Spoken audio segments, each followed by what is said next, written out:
News में आपका स्वागत है। आपके साथ मैं हूं पूजा वर्मा। बिहार में विधानसभा चुनाव हुए और चुनाव के बाद जो नतीजे आए उसमें एनडीए की जीत हुई। एनडीए की जीत से पहले अगर बात कर ले हम जदयू की, तो जदयू ने अपने घोषणा पत्र में कई सारे वादे किए थे। 2015 में जदयू 7 निश्चय योजना लेकर आई थी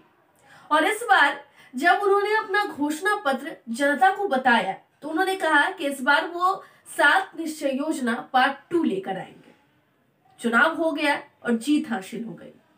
जीत हासिल होने के बाद नीतीश कुमार फिर से बिहार के मुख्यमंत्री बन गए और अब बारी आती है उन घोषणा पत्रों को किए गए उस वादे को पूरा करने की,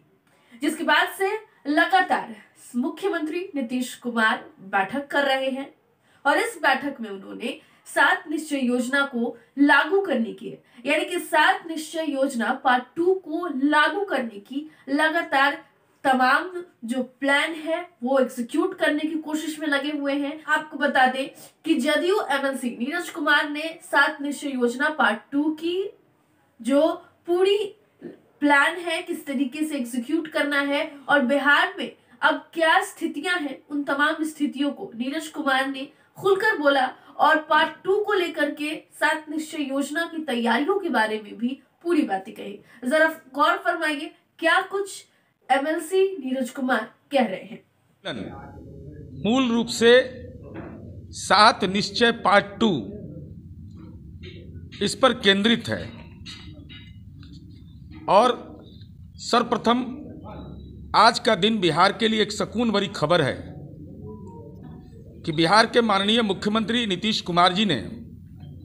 जो राजनीति को सामाजिक सरोकार से जोड़ा, आप तमाम लोग इस बात के गवाह हैं कि बाल विवाह, दहेज प्रथा जैसे सामाजिक कुरीतियों के खिलाफ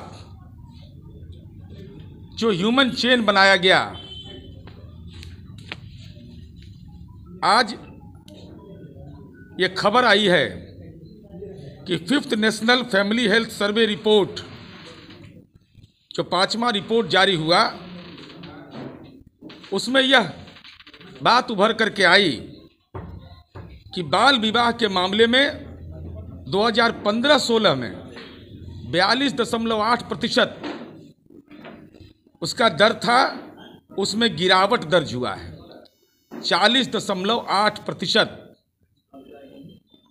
तो माननीय नीतीश कुमार जी ने जो सामाजिक जागरूकता का अभियान चलाया,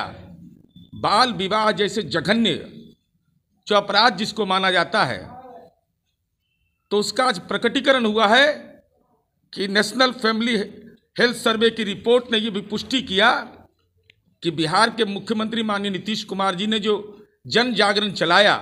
जो आम लोगों का सहयोग मिला, आज उसके बदौलत इस सामाजिक कुरीति पर भी हम हमला करने में कामयाबी की ओर बढ़ रहे हैं। और माननीय नीतीश कुमार जी राजनीति के भीड़ में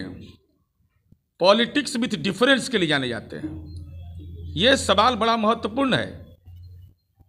कि राजनीति अलग किस्म की राजनीति होगा कि आमतौर पर घोषणा पत्र की बुनियाद पर जनता के बीच जाया जाता है, लेकिन माननीय नीतीश कुमार जी ने राजनीति की इस भीड़ में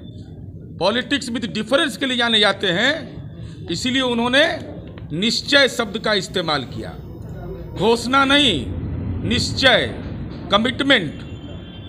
7 निश्चय पार्ट 1 2015 में था और 2020 में जब जनता का जनादेश हमको मिला तो राष्ट्रीय जनतांत्रिक गठबंधन के घटक दलों की सहमति की बुनियाद पर